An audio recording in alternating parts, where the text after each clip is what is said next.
aku satria digdaya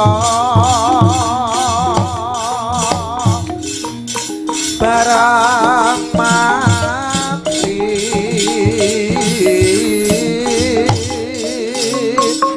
tak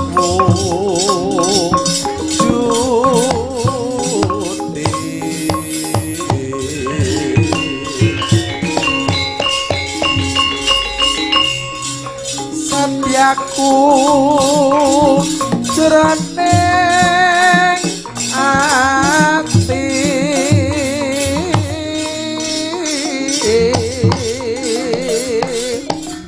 yen mati baliwan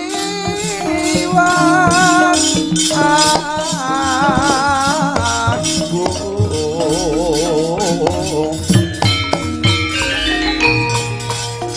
awit sun labuh bangsa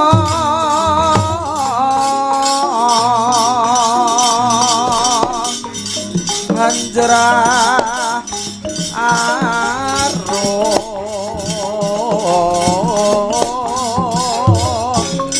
asma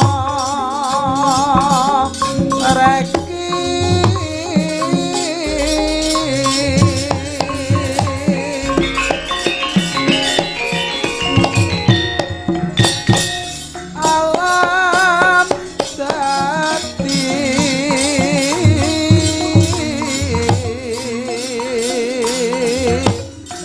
saksi sun prawira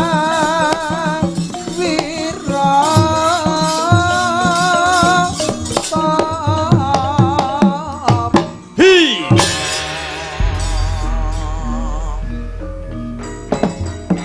ayo sapa mungsuhku ayo kene iki Antasena Ayanana wela dalah edan-edanan Antasena musuh Jaya Jatra Ratu Sindhu lakon dadi pangewan-ewan kowe bangsat elek. Ayo, njogeta lak kendangi, Pakde.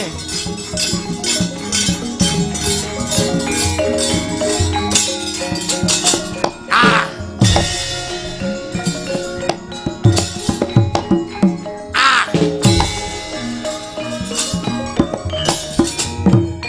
Oh. Baik.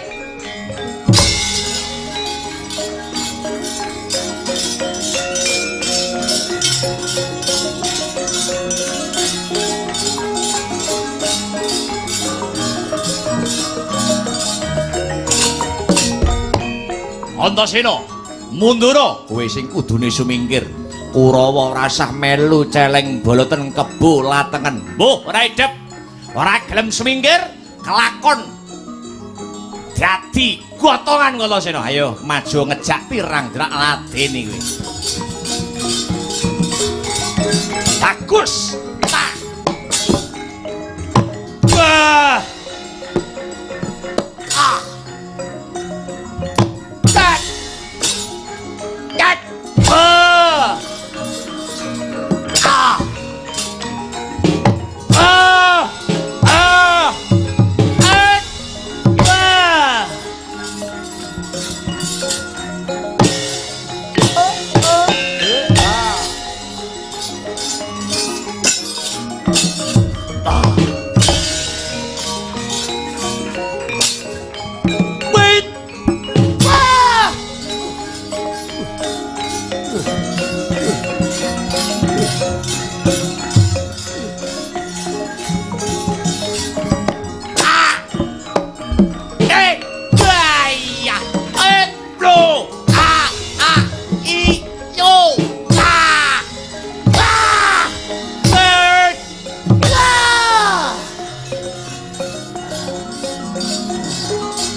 Ayo, endi liyane?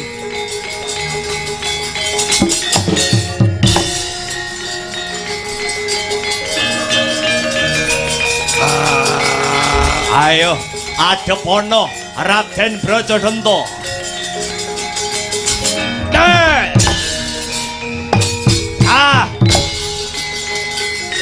Weh, lah salah. Wah.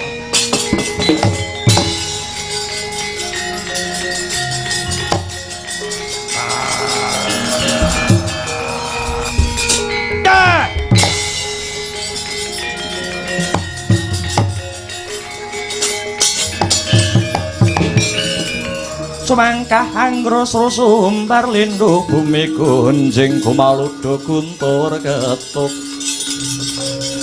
umop kang coloni di wut ladalah dudu karepe dhewe tinggal glanggang colong mlayu Hanuman lan Antasena Gatotkaca muduna lehmu dadi ratu. Pringgondani ratune kudu Brajadanta, dudu Gatotkaca. Hei!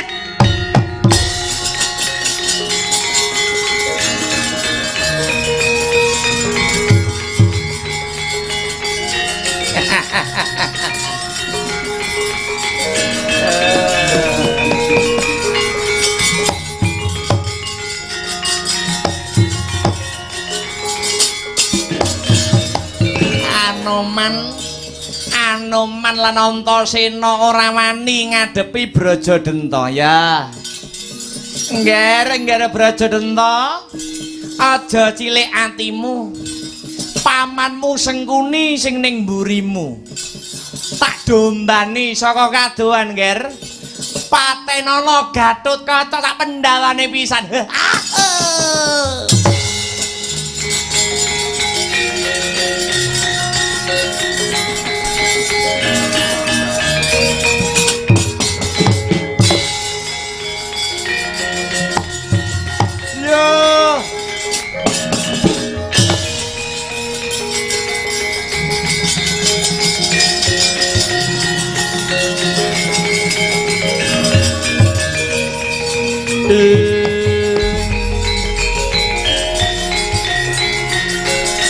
Oh kakak Brajamusti.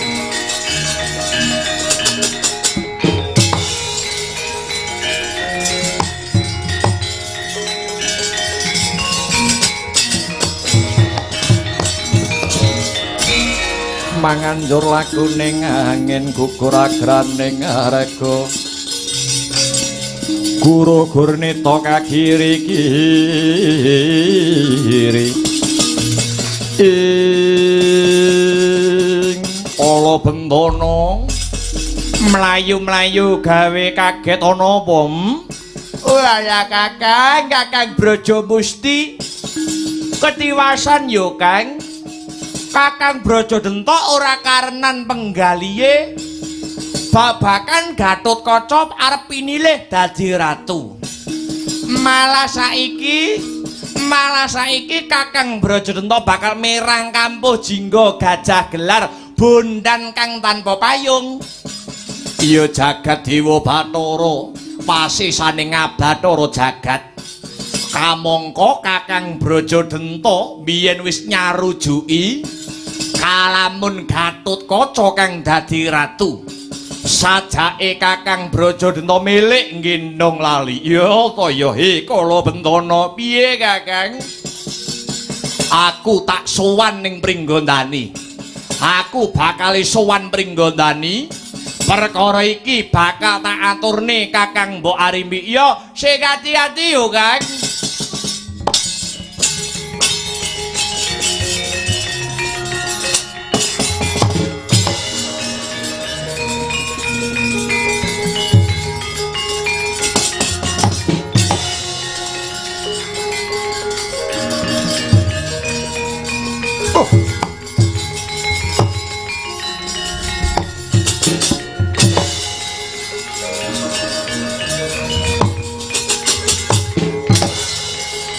ora mikir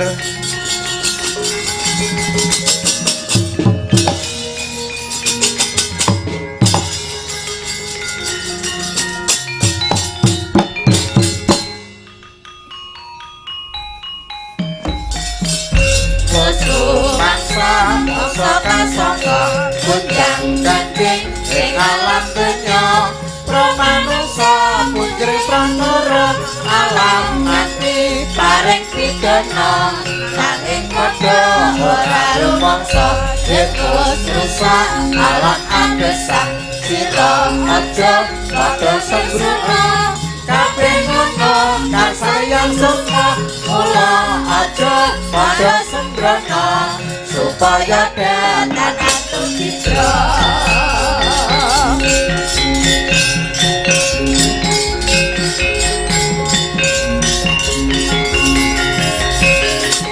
Gara-gara amenange jaman kala kinantang akeh manungsa sing kumrangsang mula kahanan pindha kabranang bangsa manca padha perang paten pinaten rebut bener watone padha menang akeh kawula padha nunjang palang sing tuwa ora golek dalan padang sing enom ketungkul sangga uwang dasare lumuh tumandang kono kene kahanane padha wae tata susila disepelekake tata krama ora diwulangake nanging sing ugal-ugalan dianggep sing apik dhewe mendem ciu saben sore banting kertu musuh mara tuwane dhewe ora ngelingi anak bojone bareng duwite entek sertifikat tanah digadekke gara-gara jaman keparat olah suci ora dikeblat sing diudi mung bangsa maksiat golek dukun nglumpuke jimat-jimat jare yen ditakoni nggo kuat-kuat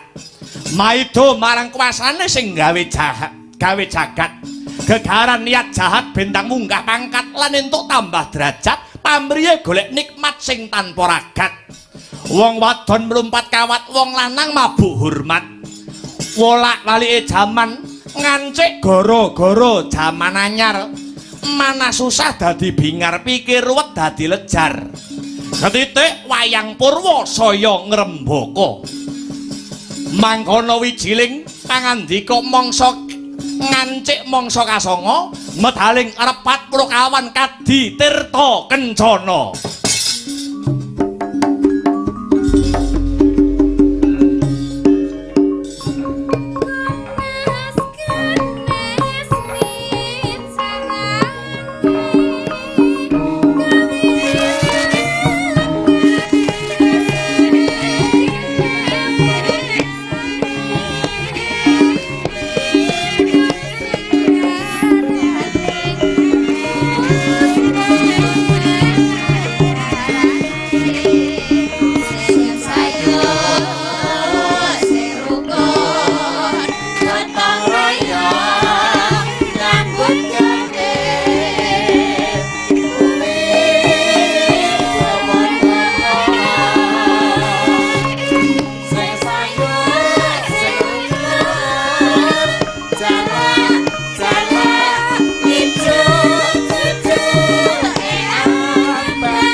sarta palwana ting ranu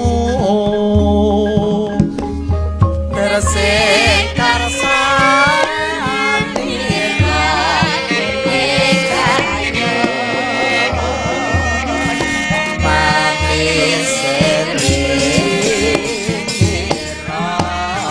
wonten candhaing lampah ing mangke datan kadi ing madyaning wana parasara tengahing alas ana cahya manter sak sada lanang tuhute jane calon ratu Pringgondani Risang Gatotkaca ing mangke nembe nindakaken yoga brata lenggah ing sela Sumayana saandhaping mandira ingkang ageng nering cipta arsa meminta kanugrahan dumateng purbaning kang kawasa datan mokal pangaribawa sumundul ngantos kahyangan Suralaya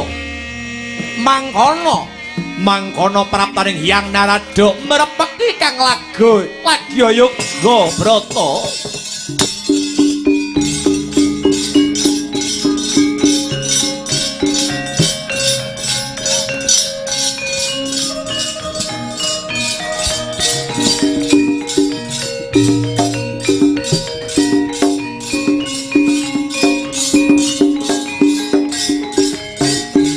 Ulap Gatotkaca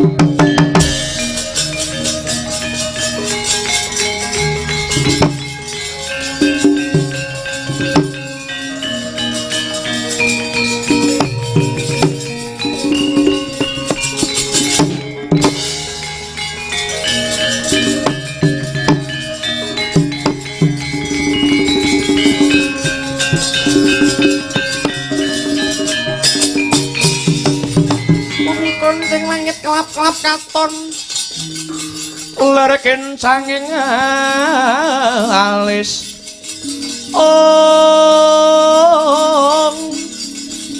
aresang meweh gandrung sabarang kabulung luger moya kemayik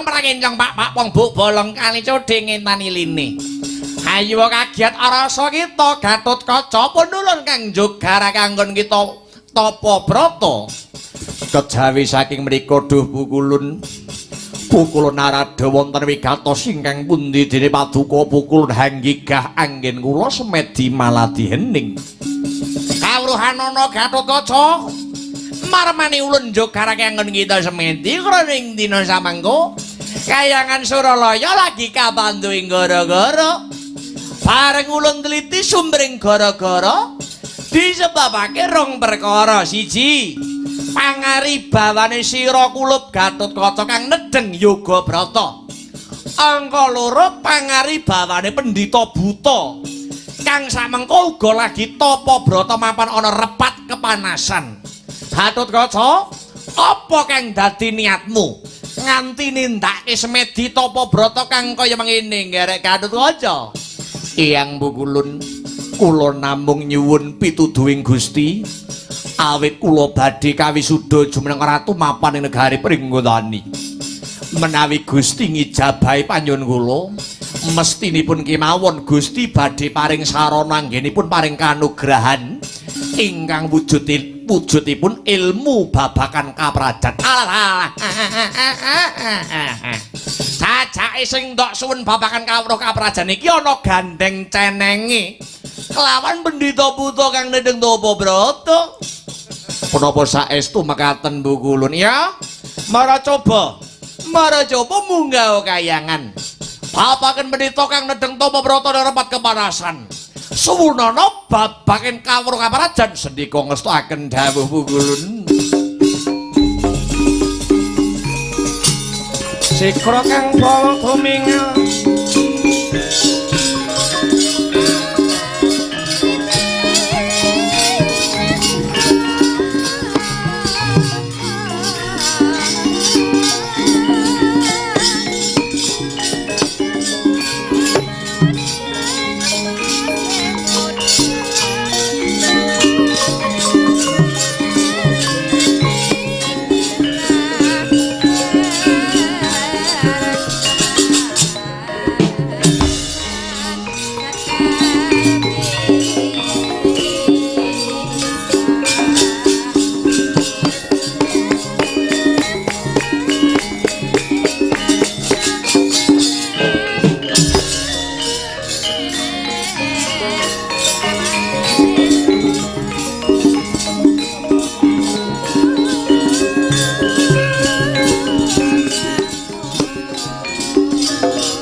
Pandita Karya Wangsit Pindha kumbang ajab ing pawang susuh angin ngendi nggone ing satriya bagus brengose sakepel sisih sapa kekasihmu Kisana Gatotkaca kang dadi jenengku bali takon sapa peparapmu Pendhita Yaksa peparapku Begawan Rambana aku Pendhita Kleyang Kabur Kanginan ana parigawe apa jeneng sira Gatotkaca methuki marang aku sumurupa paremban sak siliring bawang meneh Gatotkaca bakal kaju menengake dadi ratu ing negara Pringgondani ngayomi kawula sak Pringgondani ora kitang setitik aku wene ana ilmu babakan kaprajan tak nggone sangu anggonku dadi ratu kowe njaluk ilmu marang aku mung estu padha dawing para dewa iya bakal tak wenehi nanging luwih dhisik tak teter kadigdayanmu Gatotkaca ora mundur sedangkah bagus tak bagus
Lahing kono tawau adu tanding Begawan Rambana lumamandyan Gatotkaca gocap Begawan Rambana badar wujud sekawit eyangira Raden Gatotkaca nenggih Prabu Trembaka kang wis abadan sukma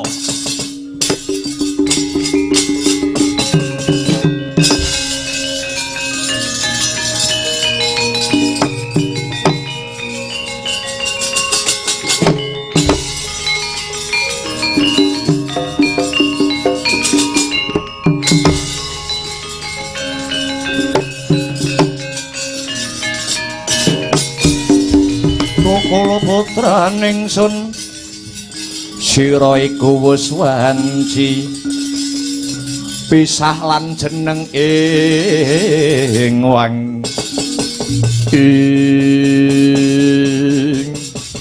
tinemunipun Kanjeng Hyang Prabu Trembaka ingkang hanjilma Pandhita Yaksa ngene ya kulup pone yang banget bombong rono sira pinilih dadi ratu ana Pringgondani kabeh iki jumbuh lawan idam-idamanku kulup kang wayah namung nyuwun pangestu dhateng Kanjeng Hyang kepareng Gatotkaca nyuwun kawruh kaprajan minangka gegebengan kula Kanjeng Hyang ngene ya ngger wong dadi ratu kuwi kudu nindakake 12 bab angka 1 ya kuwi teguh kelawan agamane Angka loro nggatekake kebutuhane kawula kanthi srana mbrasta papa lan cintrakaning kawula.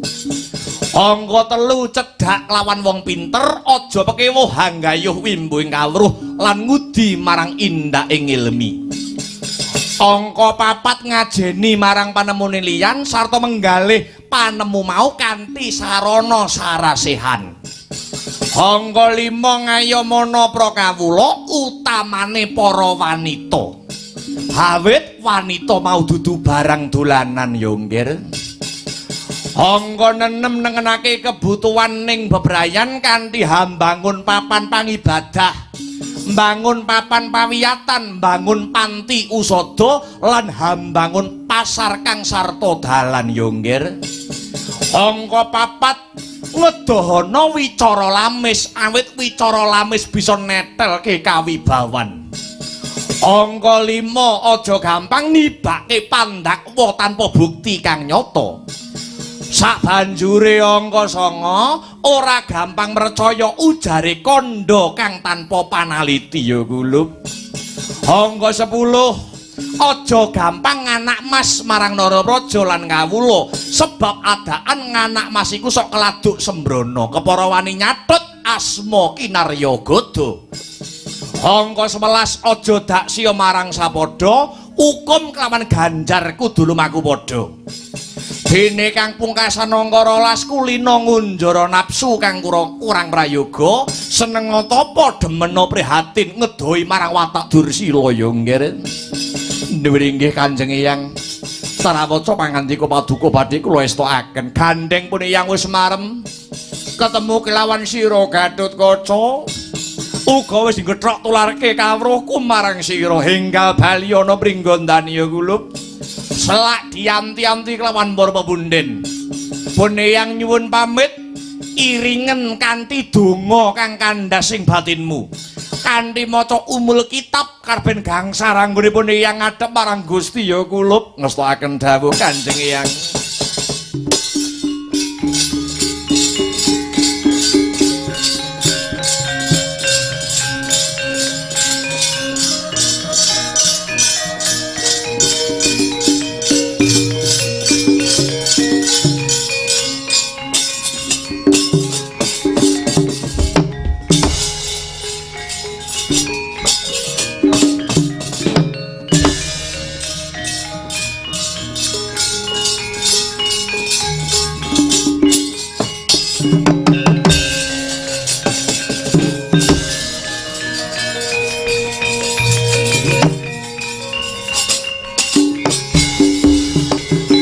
Bata mirah ingsun rehaten waspagung mijil tuhu dahat tanpa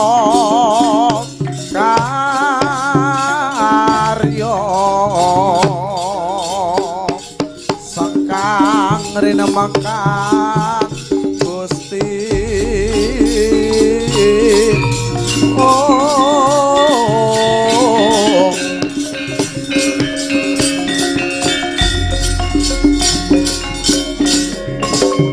Antya ingkang winuwus madeg praja ing negara Pringgondani wis pepak nggih nyarsa ngadani wisudan ratu.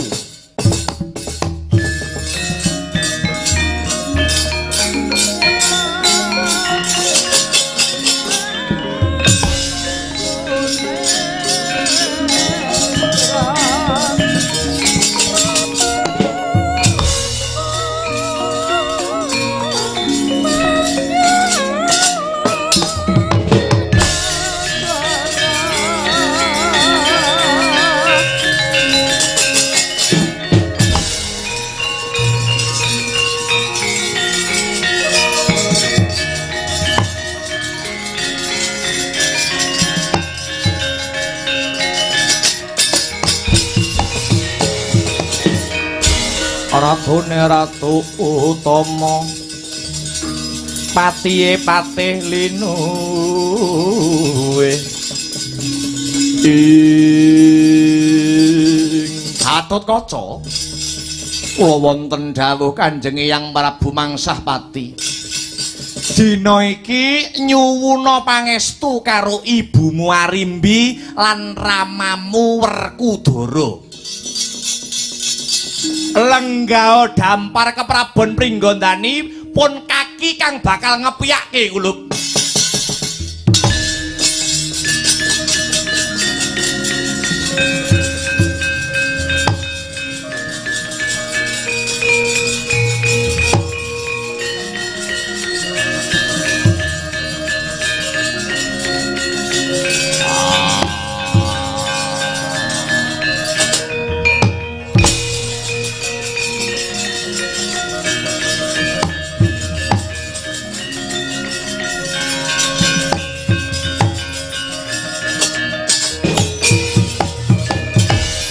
sakwuse Gatotkaca lenggah ana dampar keprabon Pringgondani dina iki pun kaki kang bakal netepake lan ngepiyakake rehne wis sawetara suwe Pringgondani suwung rehne wis sawetara suwe Pringgondani kumplang sing dadi pasewakane lah dina iki wis ana kang minangka dadi pepayunge para kawula dasih pemimpin nom-noman ya isih trah Pringgondani tak tetepake ya dina iki Nalendra Pringgondani jejuluka Prabu Anom Gatotkaca ya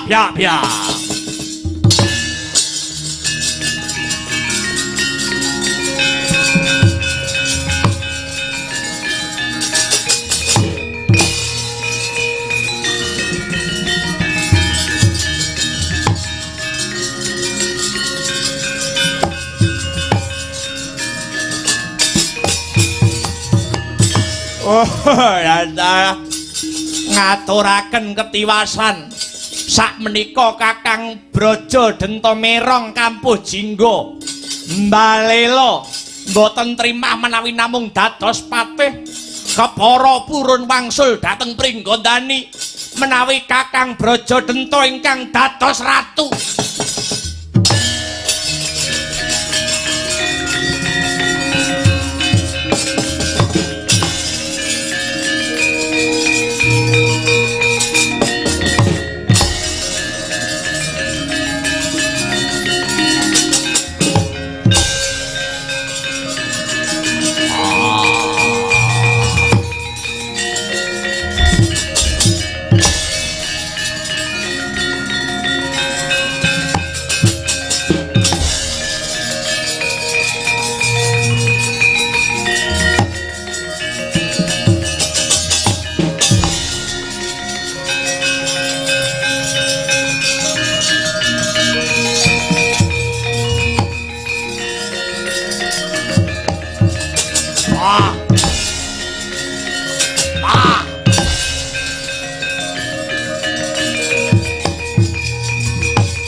Nyata laruta sakehing Buddha saguru kula yen atanamu tusa sang Sri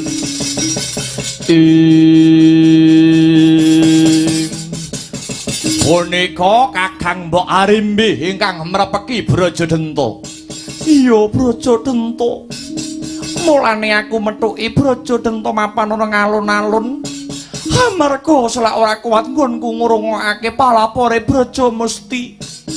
Apa bener kalamun Brajadenta ora narimakake yen to anakku Gatotkaca kaju menengake ratu? Lagar kaluhuran Kakang Mbok. Kula mboten trimah menawi namung kadhapuk dados pepatih wonten negari Pringgondani. Brajadenta.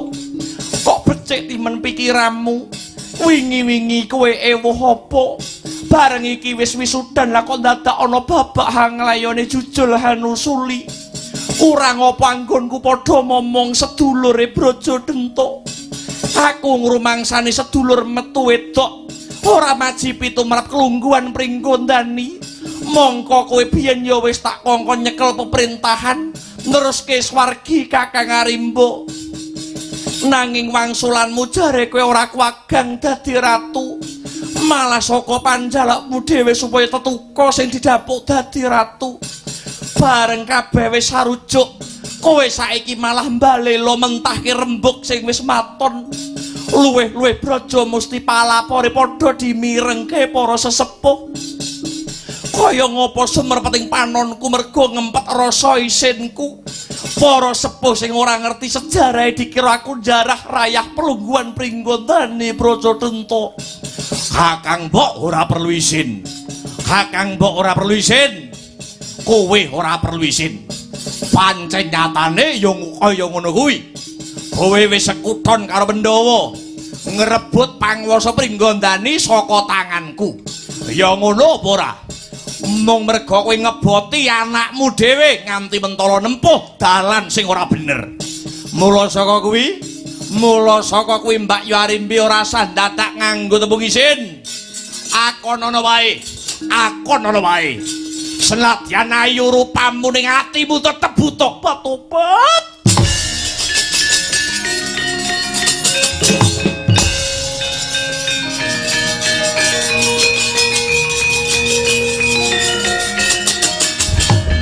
Ayo maju ah.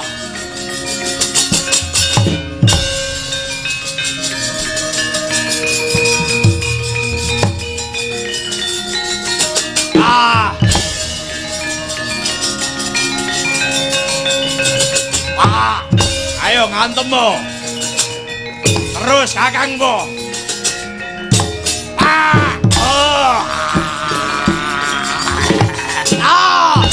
Hey! Hey! Hey!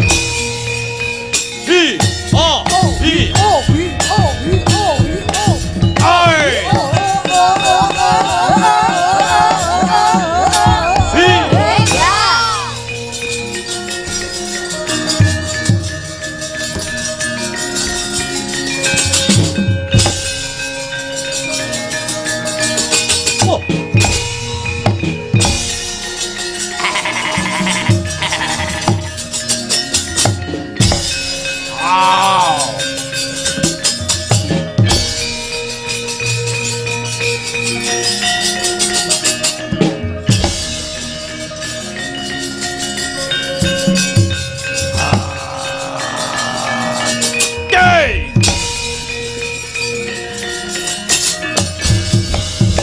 Wah, Kakang Brajadenta. Kowe aja gawe wirang, aja gawe isin balela ning Pringgondani. Kowe dudu watake satriya, Kakang. Iya, Kakang Brajadenta. Kowe aja rusak ajak-ajak dosa ngupaya kanca. Braja lan Lamatan lan Braja Wikalpa buta goblok. Buta kemalan biadokan kowe. Isamu mung micek karo gaglak. Ora iso mikir kanthi wening. Kowe kuwi sejatine ya kurbane para Pandhawa. Diapusi para Pandhawa ora krasa. Sing ngrusak Pringgondani iki malah tak pikir-pikir kowe, Kakang. Lati lan Pakarti ora nyawiji. Ucapmu karo batinmu geseh. Sing goblok dudu aku sing pekok iki kowe, Kakang. Ayo ora sah kakean gunem kang tanpa guna. Ndi Gatotkaca? Ndi tetuka lakon tak lokke sak dosane. Ora usah nyumbari anak angger karo kaca. Kadang Braja musuh Kadang Braja. Wah, lakon ketandangan kowe buta goblok.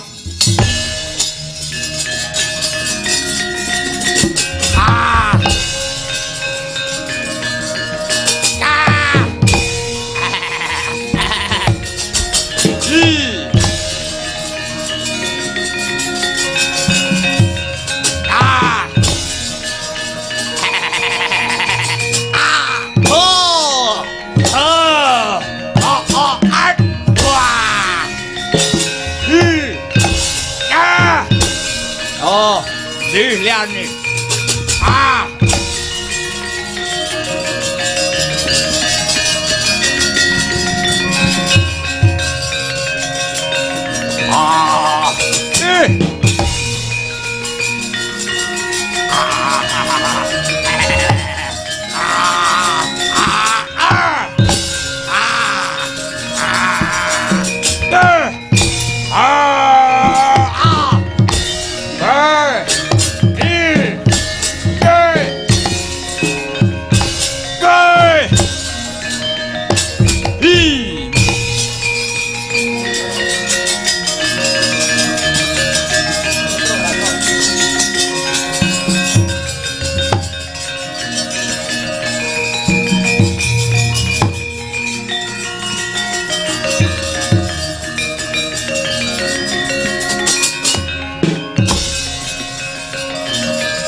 genah gegeran kaya ngene kok malah penak-penak.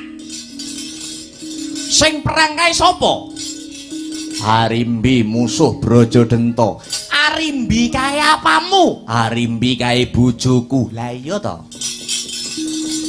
Wong genah bojomu direwangi adus keringet adus getih. Lah kok kowe ora mbelani? Sebabe apa aku kok kudu mbelani Arimbi? Lho. Iki rebutan Kamukten. Kamukten Pringgondani. Kamukten Pringgondani ben diurusi wong-wong Pringgondani dhewe. Aku wegah kon melu-melu. Aku gelem milik karo negara Pringgondani, Brajadenta, Brajamusti, sak sedulur-sedulure tak pites mudhar wingi-wingi. Negara Pringgondani rasah taren karo aku. Lah nek bojomu iki mengko cilik tumekaning lara, gedhe tumekaning pati, wong gelem urip kudu gelem mati. Mati kuwi wajib. Wah piye kuwi? Ora angele. Angele guneman karo priyayi siji iki. Bojo ya, Gong. Lah iya to. Nek aku ya tak eman-eman ya, Truk. Bojo ya. Heeh. Bojo kon perang. Aja to kon perang, bojoku dilirik-kirik tak beleh. Bojo tak beleh terus anggo sate. Ae. Malah jerbadokan kowe ora. Yen bojomu nganti mati kowe apa ora kapitunan? Bojo mati golek neh. Lho. Kresna kakangku, prakara Pringgondani aja dipradulke aku. Gatot kon temandang, aku wegah melu-melu ngisin-ngisini rebutan warisan.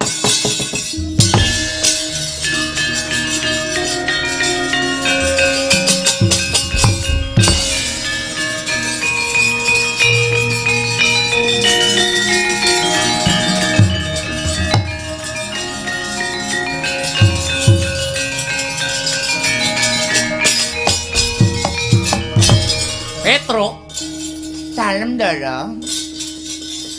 Janjane aku takon ngene iki mung kepengin ngerti. Sepira tuluse bebudene ndaramu Werkudara? Ndaramu Werkudara ke isih gelem melu urusan Pringgondani apa ora? Nyatane kok ya ora, Petro. Nek ngono Werkudara ora gelem perang. Saiki kresnane kudu perang. Lho. Tangkemmu iki ta. Dapurmu ngongkon aku. Sik tak goleke jago.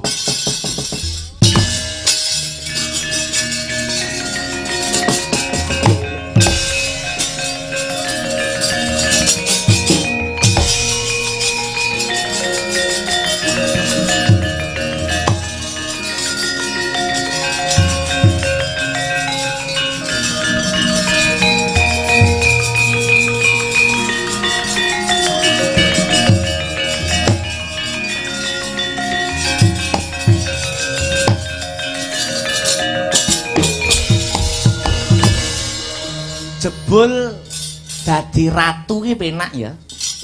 Mong kari lungguh karo perintah. Saiki kowe tak takoni, Gatotkaca dadi ratu kuwi ratune bangsa apa ratune kulawarga? Liripun kados pundi Dawa Prabu lho. Kabeh iki nggur ngenteni tandang kridamu. Sing iso ngrampungi perkara iki gur kowe. Lah wong kowe ngerti kahanan kaya ngene kok mung meneng bae. Ibumu wae nganti perang gegempuran Gatotkaca elinga. Sing paring Kamukten Pringgondani iki ibumu, bektenana ibumu, bektenana ibumu, bektenana ibumu.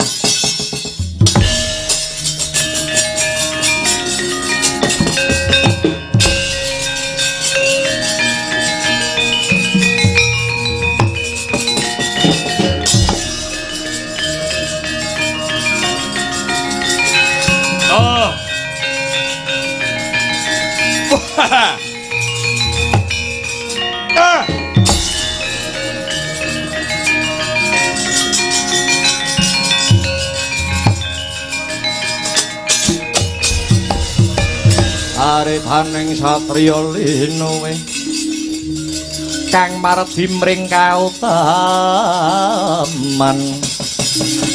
ing Paman Brajadenta paduka ampun ngantos damel lingsem Menawi paduka milik palungguhan Pringgondani monggo.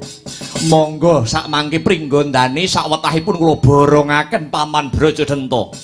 Ora sah macak melas. Kabeh iki iso dumadi mergo akal julike wong-wong Pandhawa. Kalebu bapakmu, Mergo Pandhawa ki nglungguhi negara Ngamarta, Pandhawa ngrumangsani Ngamarta ki negara cilik. Bisane gedhe kudu diblengket karo Pringgondani. Jare Pandhawa ki wong utama sing jebule ning jebule Pandhawa ki wong serakah dakah-dakah. Milik karo kamukten liyan. Kowe bocah wingi sore. Durung iso apa-apa dikarbit dadekke ratu. Mung merga saka Pandhawa pengen gedhekke keprabone Ngamarta. Ya apa ora?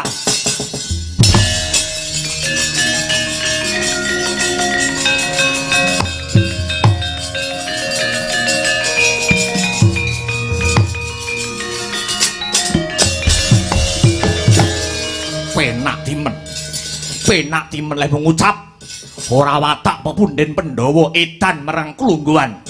Kanjeng Rama Werkudara golek kamukten dhewe direwangi babat alas merentani. Paman Brajadenta, kowe mblenjani janjimu mbiyen. Kowe ora pantes tak pepundi, pantes tak kunjung nganggo kepelantangan. Bagus. Keket sing pengapit pialiaran kowe Katutkaca.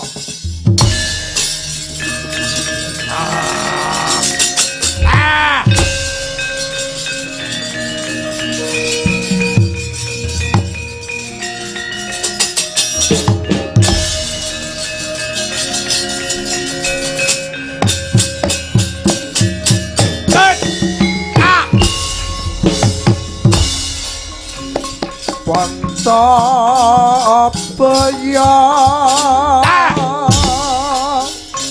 nanggih tian kakalih tanding yuda anek matya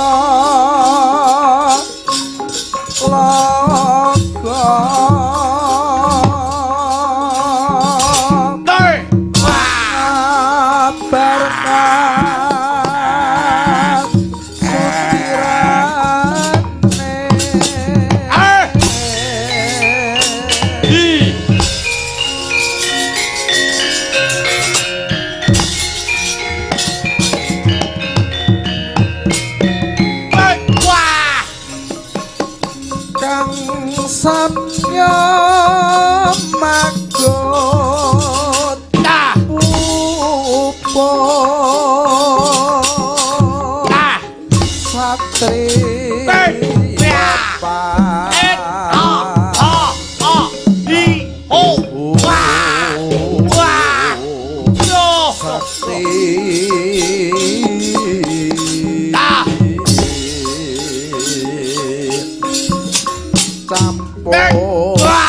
matya sekti tenan kowe Gandhawaca.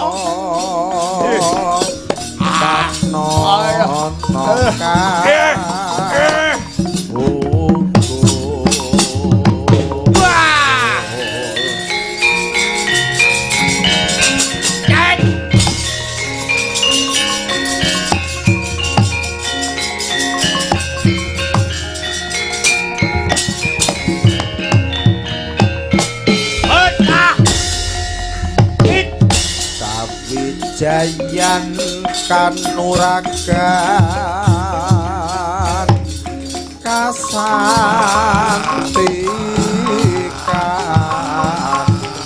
jopo sing rusane kaesti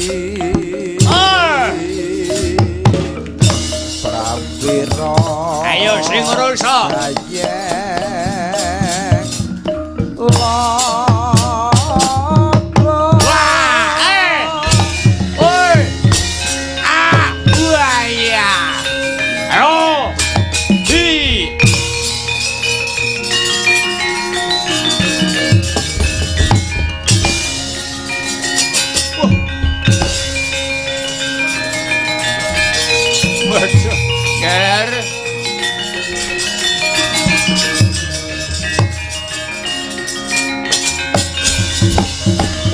Pripun ngger pripun Paman Brojo Musti abot rasane ngatiku paman aku perang mungsuh pamanku dhewe ngaten mawon nggih ngger kula melu sabiyantu kula badhe mlebet wonten epek-epek panjenengan ingkang kiring mekaten paman inggih mangke kula aturi namakaken dhateng keng Paman Brajadenta nanging wanti-wanti weling kula nggih ngger menawi mangke wonten kahanan ingkang ngelok-ngeloki ampun kaget nggih ngger Gatotkaca kudu menang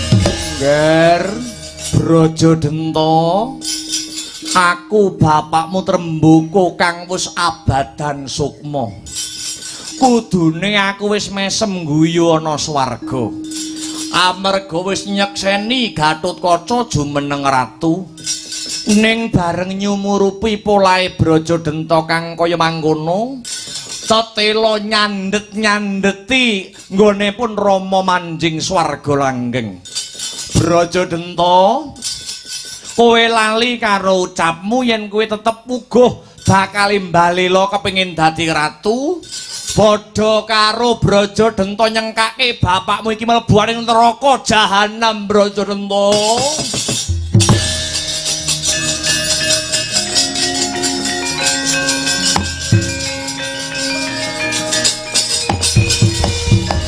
Den Biding wani risang Gatotkaca kalian Raden Brajadenta nanging dupi midhanget swantenira Prabu Tremboko ingkang wis abadan sukma kadya linala sanatot bebayune Raden Brajadenta rumangsa getun awit pangicuk-icukira pati Sengkuni dupilena risang Brajadenta dupi tanggap sang Gatotkaca Raden Gatotkaca ngetok karosan kang pungkasan den tempiling keng paman ngagem astanira ingkang kiring gugur sang Brajadenta manjing ana astanira sang Gatotkaca ingkang tengen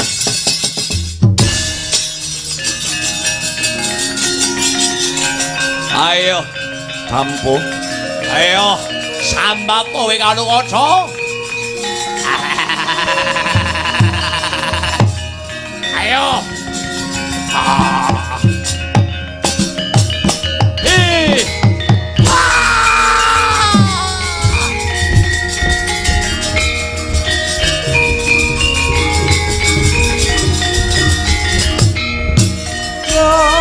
Sorak mawurahan tanpa sajroning perang kepilon nanggorangan ayo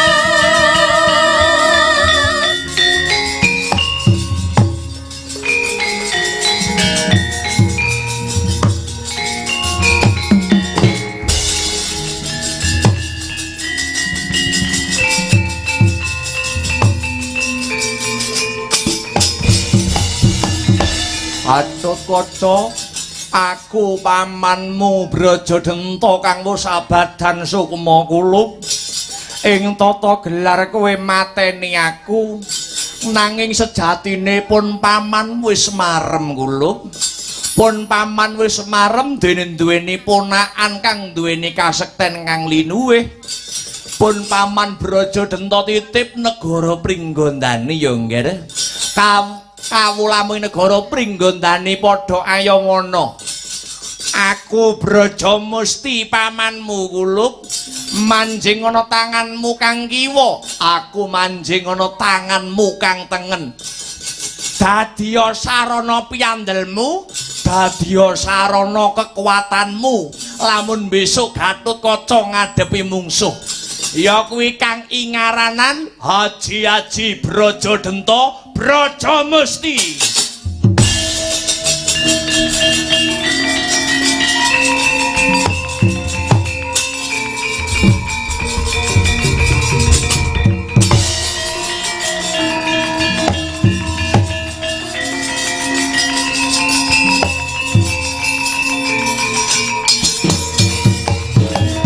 Waduh paman, ora nyono ora nglegiwa pamanku Brajadenta Braja Musti tumekaning pati manjing ana epek-epekku kiwa kang lawan tengen. Iya paman, tak eling-eling welingi paman Brajadenta lan Braja Musti.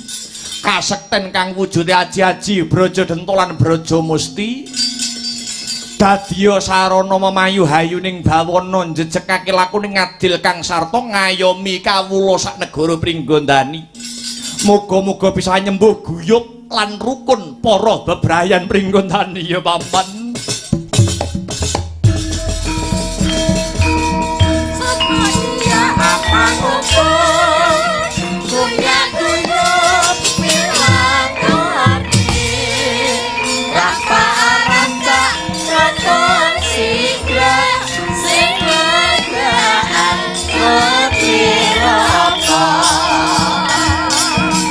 Sepertinya apa ngumpul Kuya guyub Milang ngerti Ranta ranta Raton sigra Singagaan Kopi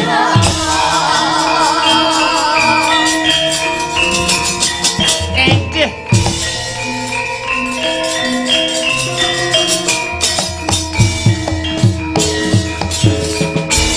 Ngene yang ajur. Wah kok malah tinemune si Brajadenta manjing ana epek-epeke bocah Pringgondani malah dadi kasekten. Kurawa. Ora sandadak kesuwen cicilen Bratayuda. Darisan witing klapa cawiske gempur negara Pringgondani dina iki cah.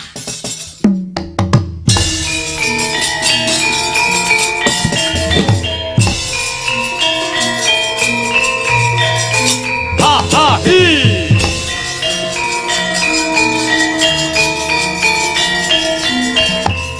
Toh.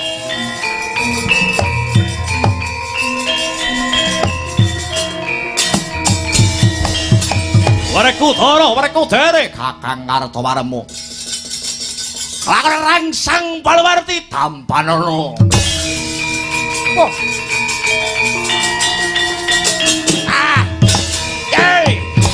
Hoi!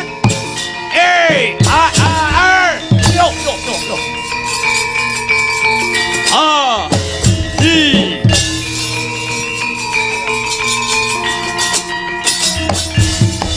Swatama mlayu-mlayu gawe kaget titir ilang nyawamu.